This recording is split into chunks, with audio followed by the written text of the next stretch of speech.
Tao means how things happen, how things work. Tao is the single principle underlying all creation. Tao is God. Tao cannot be defined because it applies to everything. You cannot define something in terms of itself. Tao is a principle, creation is a process. That is all there is, principle and process, how and what. All creation unfolds according to Tao. There is no other way. Tao cannot be defined, but Tao can be known. The method is meditation, or being aware of what is happening. To become aware of what is happening, you must pay attention with an open mind. You must set aside your personal prejudices. Prejudiced people see only what fits those prejudices. The method of meditation works because principle and process are inseparable. All process reveals the underlying principle. This means that you can know Tao. You can know God. By knowing Tao, you know how things happen. All behavior consists of opposites or polarities. If you do anything more and more, its polarity will appear. For example, striving to be beautiful makes a person ugly, and trying too hard to be kind is a form of selfishness. Any over-determined behavior produces its opposite. An obsession with living suggests worry about dying. True simplicity is not easy. The braggart probably feels small and insecure. The wise leader does not push to make things happen, but allows process to unfold of its own. The leader teaches by example rather than by lecturing others on how they ought to be. The leader does not insist that things come out in a certain way. The wise leader does not seek a lot of money or a lot of praise. Nevertheless, there is plenty of both. The wise leader does not make a show of holiness or pass out grades for good performance. That would create a climate of success and failure. Emphasizing material success yields the same results. Those who have a lot become greedy, and those who have little become thieves.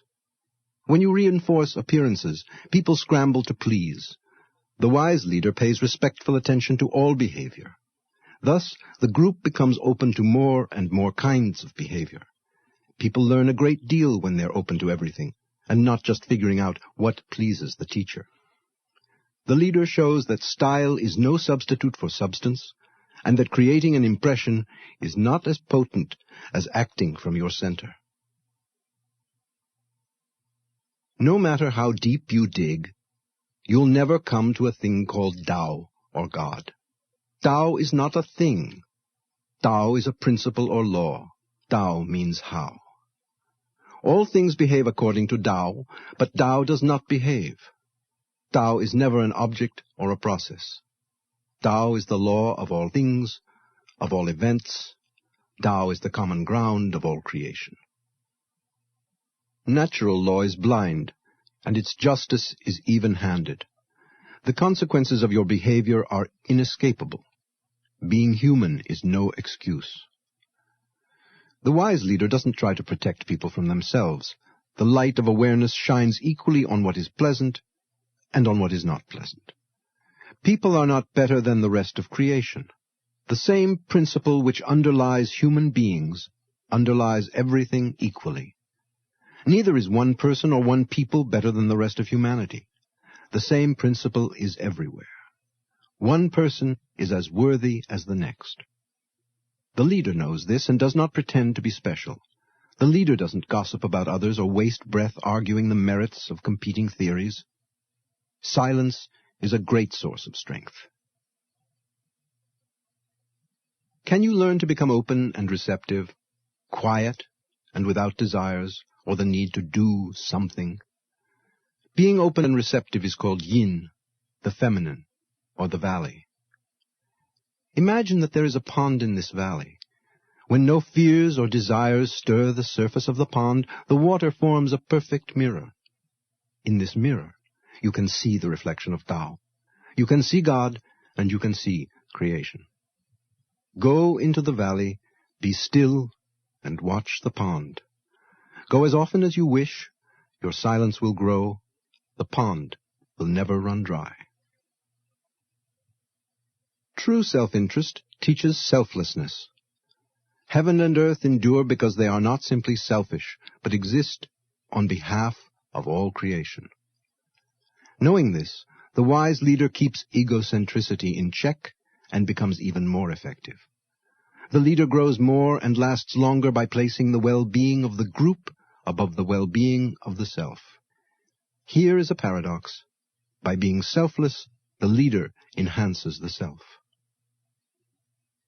The wise leader is like water. Consider water. Water cleanses and refreshes all creatures without distinction and without judgment. Water freely and endlessly goes deep beneath the surface of things. Water is fluid and responsive. Now consider the leader. The leader works in any setting without complaint, with any person or issue that comes on the floor. The leader acts so that everyone will benefit and serves well regardless of the rate of pay. The leader speaks simply and honestly and intervenes in order to shed light and create harmony. Like water, the leader is yielding. Because the leader does not push, the group does not resent or resist. A good group is better than a spectacular group.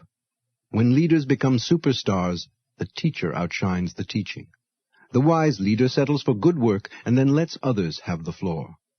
The leader doesn't take all the credit for what happens and has no need for fame.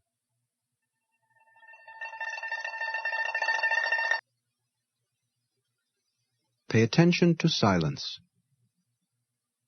What is happening when nothing is happening in a group? That is the group field.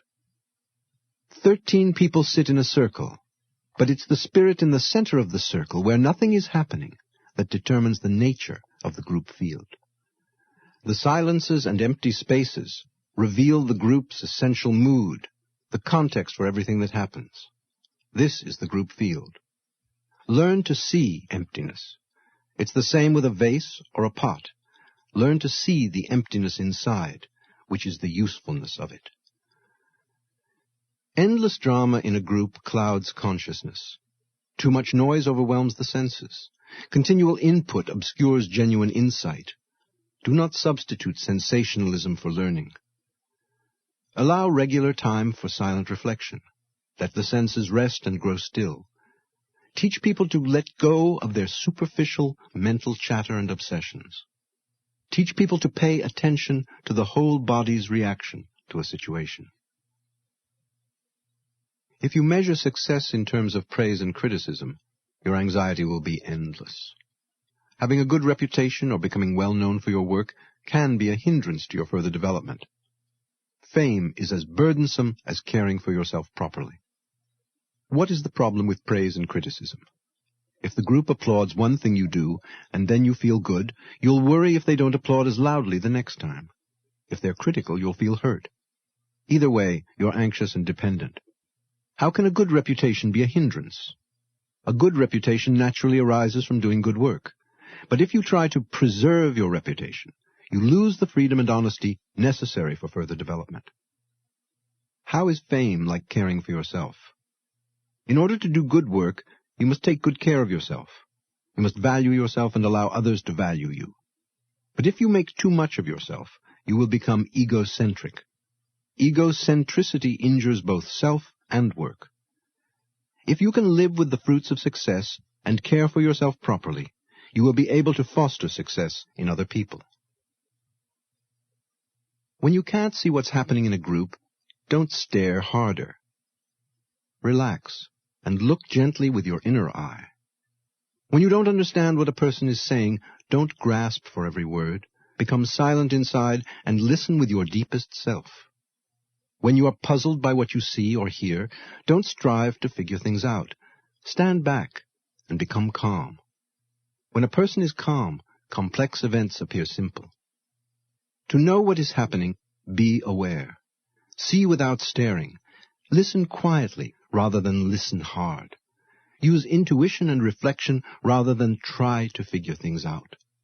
The more you can let go of trying and the more open and receptive you become, the more easily you will know what is happening. Also, stay in the present. The present is good. Reflect Be still. Ask yourself, what do I deeply feel? Trying too hard produces unexpected results. The flashy leader lacks stability. Trying to rush matters gets you nowhere. Trying to appear brilliant is not enlightened. Insecure leaders try to promote themselves.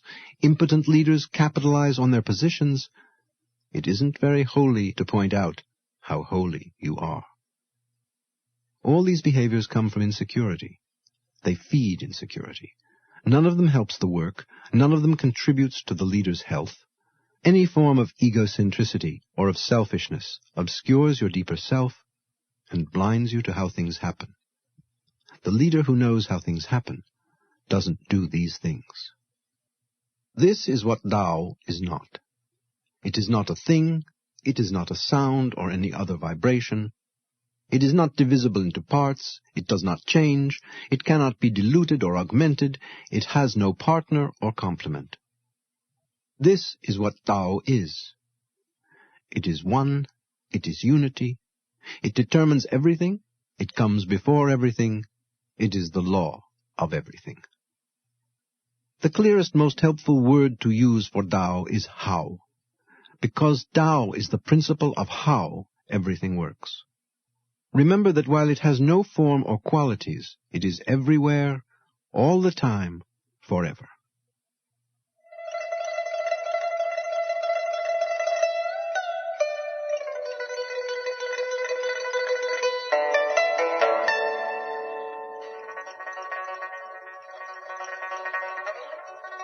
Being centered means having the ability to recover your balance even in the midst of action. A centered person is not subject to passing whims or sudden excitements. Being grounded means being down to earth, having gravity or weight. If you know where you stand and you know what you stand for, you are grounded. That is ground. The centered and grounded leader has stability and a sense of self. The wise leader's ability does not rest on techniques or gimmicks or set exercises. The method of awareness of process applies to all people and all situations. The leader's personal state of consciousness creates a climate of openness. Center and ground give the leader stability, flexibility, and endurance. Because the leader sees clearly, the leader can shed light on others. The group members need the leader for guidance and facilitation. The leader needs people to serve. If both the group members and the leader don't recognize their mutual need to love and respect one another, they are missing the point. They don't see how things happen. The leader can act as a warrior or as a healer. As a warrior, the leader acts with power and decision. That is the yang, or masculine aspect of leadership. But most of the time, the leader acts as a healer and is in an open, receptive, and nourishing state. That is the feminine, or yin, aspect of leadership. This mixture of doing and being, of warrior and healer, is both productive and potent. There is a third aspect of leadership, and that is Tao. Periodically, the leader withdraws from the group and returns to silence, returns to God. Being, doing, being, then Tao. The leader withdraws in order to empty the self of what has happened and to replenish the spirit. Too much force will backfire.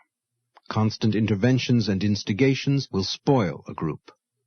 The best group process is delicate. The leader who tries to control the group through force doesn't understand group process. Force will cost you the support of the group's members. Leaders who push think that they're facilitating process, when in fact they're blocking process. They think that their constant interventions are a measure of ability, when in fact such interventions are crude and inappropriate. The wise leader stays centered and grounded and uses the least force required to act effectively. The leader avoids egocentricity and emphasizes being rather than doing. The leader who understands how process unfolds uses as little force as possible and runs the group without pressuring people. When force is applied, conflict and argument follow. The group field degenerates.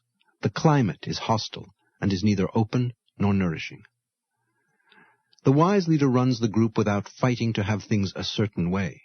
The leader's touch is light. The leader neither defends nor attacks. Remember that consciousness and not selfishness is both the means of teaching and the teaching itself. Group members will challenge the ego of someone who leads egocentrically, but the person who leads selflessly and harmoniously will grow and endure. There are times when it seems as if you must intervene powerfully, suddenly, and even harshly. The wise leader does this only when all else fails. As a rule, the leader feels more wholesome when the group process is flowing freely and unfolding naturally. Harsh interventions are a warning that the leader may be uncentered or have an emotional attachment to whatever is happening. Even if harsh interventions succeed brilliantly, there is no cause for celebration. There has been injury. Someone's process has been violated. Later on, the person whose process has been violated may well become less open, more defended. There will be a deeper resistance and possibly resentment. Making people do what you think they ought to do does not lead toward clarity and consciousness. While they may do what you tell them to do at the time, they will cringe inwardly, grow confused, and plot revenge. Such a victory is actually a failure.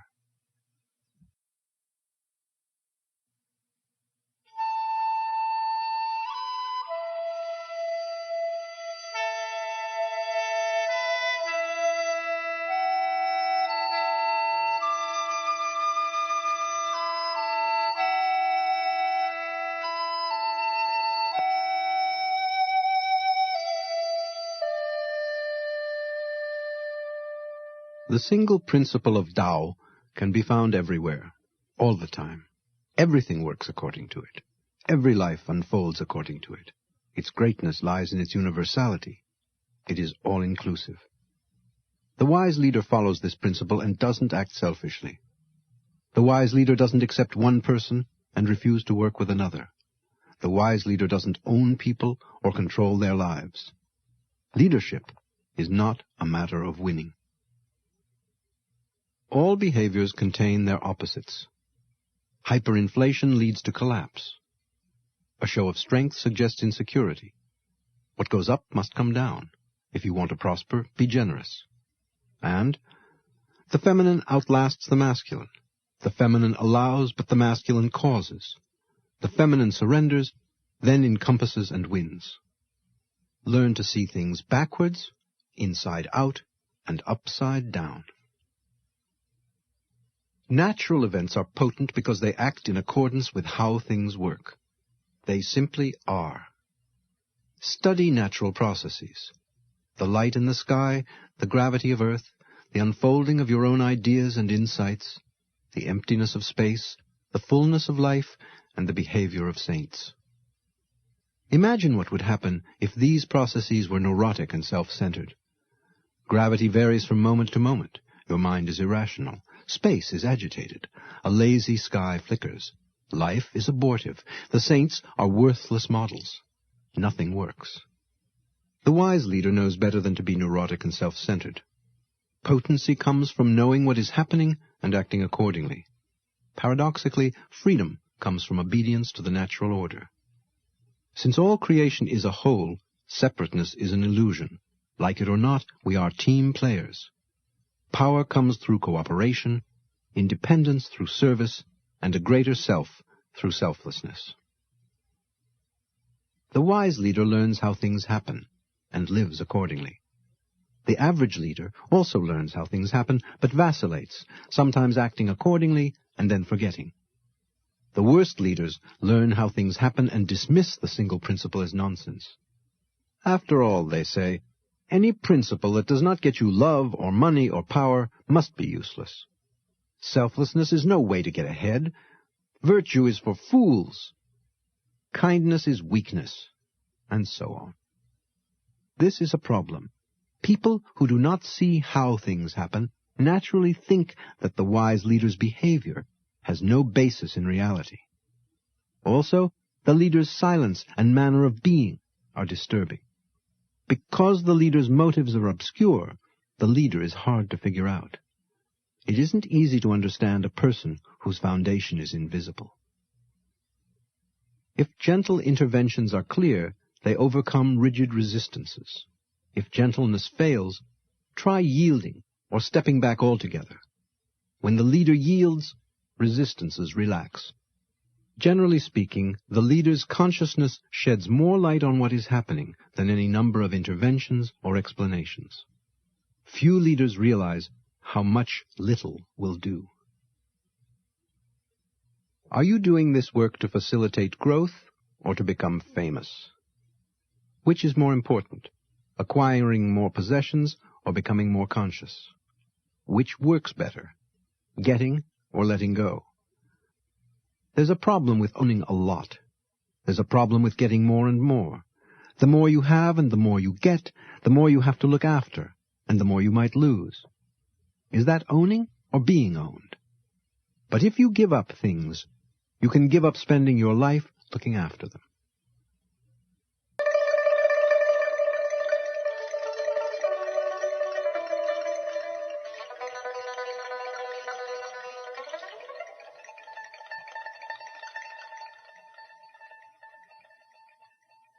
The wise leader doesn't impose a personal agenda or value system on the group. The leader follows the group's lead and is open to whatever emerges. The leader judges no one. Being open and attentive is more effective than being judgmental. This is because people naturally tend to be good and truthful when they're being received in a good and truthful manner. Perhaps the leader seems naive and childlike in this uncritical openness to whatever emerges. But openness is simply more potent than any system of judgments that's ever been devised. Existence consists of both life and death. Favoring either life or death denies existence and creates tension. Tension causes people to make mistakes in critical situations. Mistakes are far more deadly than existence itself. 30% of the people love life and fear death. Another 30% prefer death and avoid life. Still another 30% fear both life and death. So, 90% of the people suffer the tension that comes from ignorance of how polarities work. Even though life and death are opposites, they are inseparable. Preferences are futile. Only 10% of all people have the wisdom to accept both life and death as facts and simply enjoy the dance of existence. After all, growth and decay are everywhere, all the time. The wise leader knows that everything comes and goes, so why grasp or cling? Why worry or cringe? Why live in a fantasy of what might happen? The wise leader leads a quiet and meditative life, but most people are busy getting as many possessions as they can. The quiet path leads toward a more conscious existence. The busy path creates an exaggerated materialism. Becoming more conscious leads toward God and a sense of the unity of all creation. But excessive consumption is only possible by exploiting someone. The world's goods are unevenly distributed. Some have a great deal. Most have very little. We are running out of enough resources to go around. Everyone knows that. Yet those who are already encumbered by possessions get more and more possessions. They even brag about how much they have. Owning a lot of possessions does not come from God. People get possessions by manipulating other people. Do you want to be a positive influence in the world? First, get your own life in order.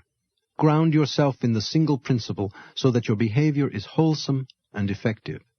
If you do that, you'll earn respect and become a powerful influence. If your life works, you influence your family. If your family works, your family influences the community. If the community works, your community influences the nation. If your nation works, your nation influences the world. If your world works, the ripple effect spreads throughout the cosmos. Remember that your influence begins with you and ripples outward. So be sure that your influence is both potent and wholesome. All growth spreads outward from a fertile and potent nucleus. You are that nucleus.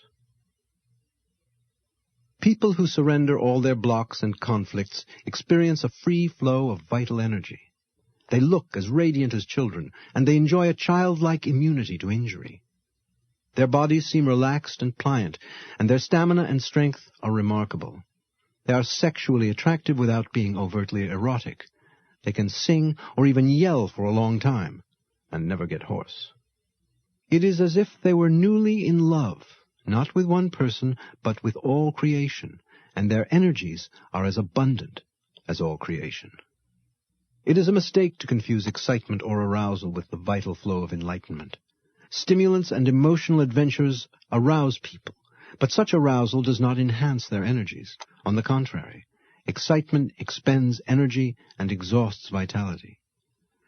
Think of excitement as the tension that comes when stimulation meets resistance. The exciting experience ends when the stimulation stops or when a person wears out. Think of the vitality of enlightenment as a continuous flow. It meets no resistance and goes on without stress.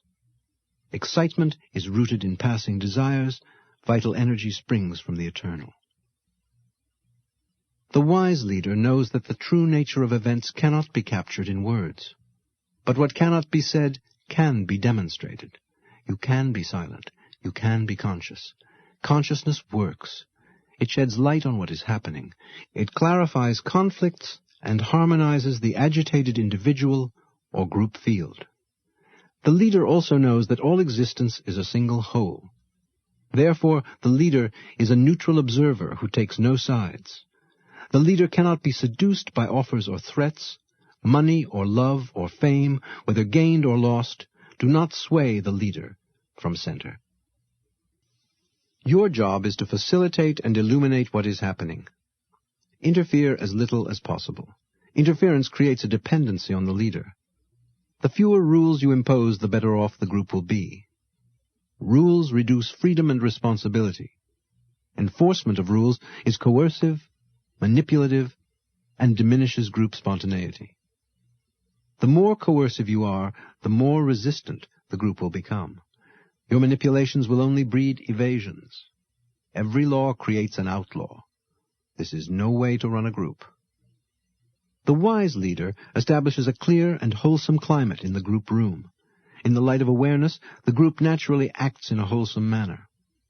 When the leader practices silence, the group remains focused. When the leader doesn't impose rules, the group discovers its own goodness. When the leader acts unselfishly, the group simply does what is to be done. Good leadership consists of doing less and being more. Group process evolves naturally. It is self-regulating. Do not interfere. It will work itself out. Efforts to control the group process usually fail. Either they block process or make it chaotic. Learn to trust what's happening. If there is silence, let it grow. Something will emerge. If there is a storm, let it rage. It will resolve into calm. If the group is discontented, you can't make it happy. Even if you could, your efforts might well deprive the group of a very creative struggle. The wise leader knows how to facilitate the unfolding group process because the leader is also a process. The group's process and the leader's process unfold in the same way, according to the same principle. For example, facilitating what is happening is more potent than pushing for what you wish were happening. Demonstrating or modeling behaviors is more potent than imposing morality. Unbiased positions are stronger than prejudice. Radiance encourages people, but outshining everyone else inhibits them. Run the group delicately, as if you were cooking small fish. Allow the group process to emerge naturally. Resist any temptation to instigate issues or elicit emotions which haven't appeared on their own. If you stir things up, you'll release forces before their time and under unwarranted pressure. They may be emotions that belong to other people or places. They may be unspecific or chaotic energies which strike out in response to your pressure and hit any available target. When hidden issues and emotions emerge naturally, they resolve themselves naturally. They aren't harmful. In fact, they're no different from any other thoughts or feelings. All energies naturally arise, take form, grow strong, come to a new resolution, and finally pass away. It's a mistake to believe that a great leader is above others. Greatness comes from knowing how to be lowly and empty and receptive and of service. The wise leader's role is about service, being receptive, yielding, and following. The group member's vibration dominates and leads, while the leader follows. But soon it is the member's consciousness which is transformed, the member's vibration which is resolved. The relationship is reciprocal. It is the job of the leader to be aware of the group member's process. It is the need of the group member to be received and paid attention to. The wise leader knows how to act effectively. To act effectively, be aware and unbiased. If you're aware, you'll know what is happening. You won't act rashly. If you're unbiased, you can react in a balanced and centered manner. Have respect for every person and every issue directed at you. Don't dismiss any encounter as insignificant. But neither should you become anxious or afraid of being overwhelmed or embarrassed. If you're attacked or criticized, react in a way that will shed light on the event. This is a matter of being centered and of knowing that an encounter is a dance and not a threat to your ego or existence. Tell the truth. Neither avoid nor seek encounters, but be open. When an encounter arises, respond to it while it's still manageable. There's no virtue in delaying until heroic action is needed to set things right. If you haven't bragged about your abilities or tried to make people be the way you think they ought to be, very few group members will want to encounter you anyway. Learn to recognize beginnings. The wise leader sees things almost before they happen. A tree that is stiff and rigid begins as a pliant sapling. A great construction project begins with one shovelful of earth. Once an event is fully energized and formed, stand back as much as possible. Needless interventions will block what's happening. Do not try to make an event conform to any predetermined plan or model. Many leaders spoil the work just as it nears completion. They get eager. They get invested in certain outcomes. They become anxious and make mistakes. This is a time for care and consciousness. Do not do too much. Do not be too helpful. Don't worry about getting credit for having done something. Because the wise leader has no expectations, no outcome can be called a failure. Paying attention, allowing a natural unfolding, and standing back most of the time, the leader sees the event arrive at a satisfactory conclusion. The ability to distinguish between theory and practice will save you a great deal of trouble. People who see the world in terms of theories often have an intricate view of what is happening. Clarity is difficult for them. They're very hard to work with. If you teach a group by making complex explanations, you'll confuse people. They'll take notes and fill their minds with opinions. But if you return again and again to an awareness of what is actually happening, you will both clarify and enlighten the group. Practice a way of life that is in accordance with the single principle.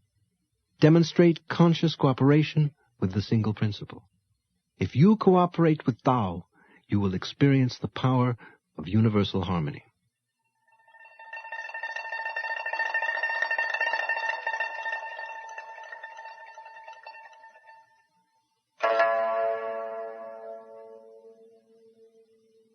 Here's a paradox.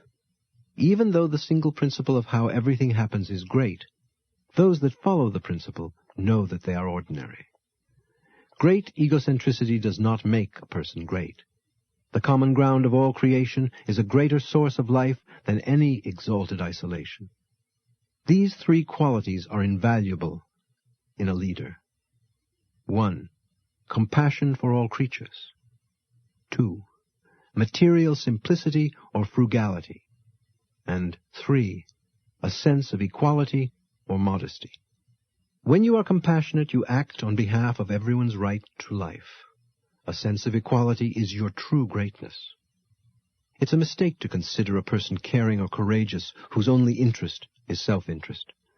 It's a mistake to rationalize that excessive consumption contributes to the well-being of others by giving them employment.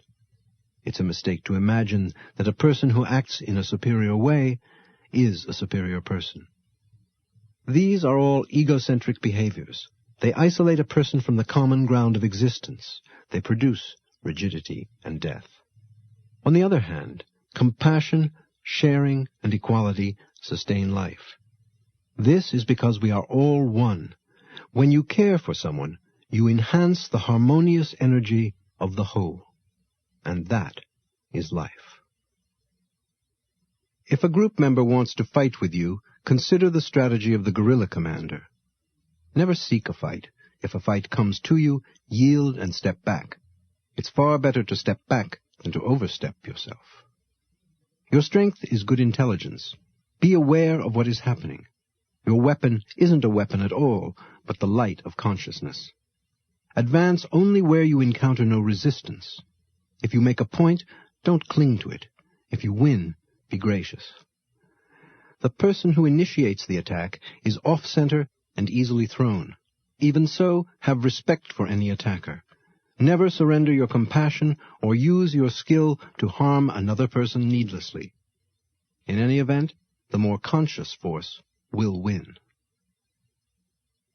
Nobody has all the answers. Knowing that you don't know everything is far wiser than thinking that you know a lot when you really don't. Phony expertise is neurotic. Every leader has probably tried this form of pretense at one time or another. Fortunately, the cure is easy once the symptoms are recognized. Stop it. The wise leader has learned how painful it is to fake knowledge. Anyway, it's a relief to be able to say, I don't know. Group work must include spiritual awareness if it's to touch the existential anxiety of our times. Without awe, the awful remains unspoken, and a diffuse malaise remains. Be willing to speak of traditional religion, no matter how offended some group members may be. The great force of our spiritual roots lies in tradition, whether we like it or not.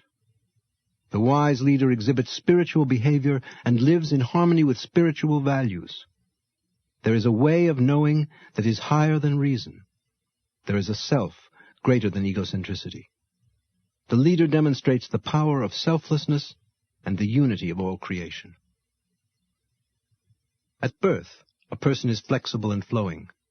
At death, a person becomes rigid and blocked. Consider the lives of plants and trees. During their time of greatest growth, they are relatively tender and pliant, but when they're full grown or begin to die, they become tough and brittle. The tree which has grown up and become rigid is cut into lumber. The rigid group leader may be able to lead repetitious and structured exercises, but cannot cope with lively group process. Whatever is flexible and flowing will tend to grow. Whatever is rigid and blocked will atrophy and die.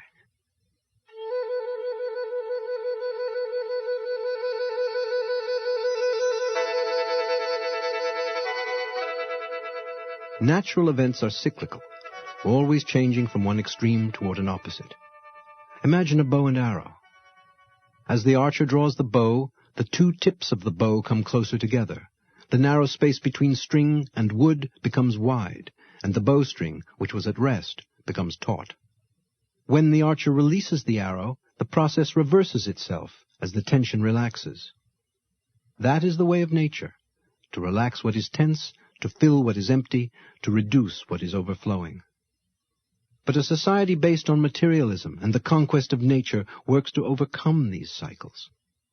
If having some is good, having more must be better, and an absolute glut seems best of all. At the same time, those who have little get even less. The wise leader follows the natural order of events and does not take the consumer society for a model. The leader's behavior works because it's based on an understanding of opposites and cycles. It is more important to tell the simple truth than it is to say things that sound good. The group isn't a contest of eloquence. It's more important to act on behalf of everyone than it is to win arguments. The group isn't a debating society. It's more important to react wisely to what is happening than to be able to explain everything in terms of certain theories. The group isn't a final examination for a college course. The wise leader isn't collecting a string of successes. The wise leader is helping others to find their own successes. There are plenty to go around. Sharing success with others is very successful. The single principle behind all creation teaches us that true benefit blesses everyone and diminishes no one. The wise leader knows that the reward for doing the work arises naturally out of the work. If you want to be free, learn to live simply. Use what you have and be content where you are. Quit trying to solve your problems by moving to another place or by changing mates or careers. Leave your car in the garage. If you have a gun, lock it away. Sell that computer and go back to using pencil and paper. Rather than read every new book that comes along, reread the classics. Eat food grown locally. Wear simple, durable clothing. Keep a small home, uncluttered and easy to clean. Keep an open calendar with periods of uncommitted time. Have a spiritual practice, and let family customs grow. Of course the world is full of novelty and adventures. New opportunities come along every day. So what?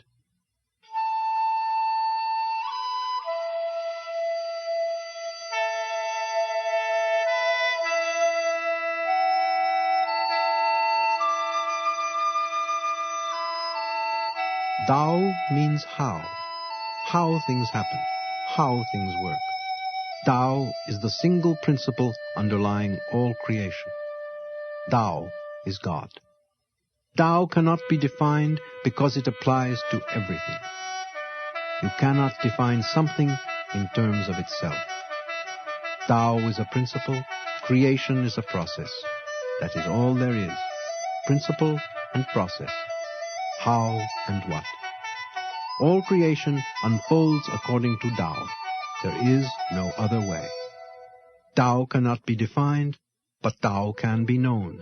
The method is meditation, or being aware of what is happening. To become aware of what is happening, you must pay attention with an open mind. You must set aside your personal prejudices. Prejudiced people see only what fits those prejudices. The method of meditation works because principle and process are inseparable. All process reveals the underlying principle. This means that you can know Tao. You can know God.